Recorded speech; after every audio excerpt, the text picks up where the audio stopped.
On the front of food security preparedness, the government is closely monitoring the food security situation in the view of West Asia conflict. So as you know that we have adequate buffer stock of both wheat and rice, almost 3 times the buffer stock norms which is there. For wheat we have around 222 LMT, and for rice we are having around 380 LMT. So both put together around 602 LMT of food stocks are available with us. So this is quite enough to take care of PDS requirement, yeah, as well as any emergency requirement, if any. As you all know, the NFSA Act, that is National Food Security Act, ensures continued access to food grains for vulnerable population.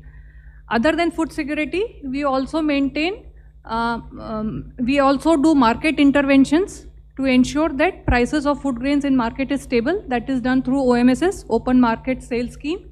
So in this, FCI releases surplus wheat and rice in open market to augment supply, stabilize prices and contain inflation. As you know, in both the commodities right now, there is absolutely no hike in prices for over last 1 year. Adequate stocks are available with FCI for such interventions. And in this scheme, we are also giving subsidized rice under state scheme. So other than NFSA, if states want to give additional rice to under their state schemes, that is also available. Now regarding procurement under RMS 2627, procurement of wheat under MSP operations has already started, primarily through the state agencies. The department is regularly reviewing preparedness in coordination with states. Adequate packaging material is also being ensured for the procurement operations. So proactive steps have been taken to ensure availability of packaging material.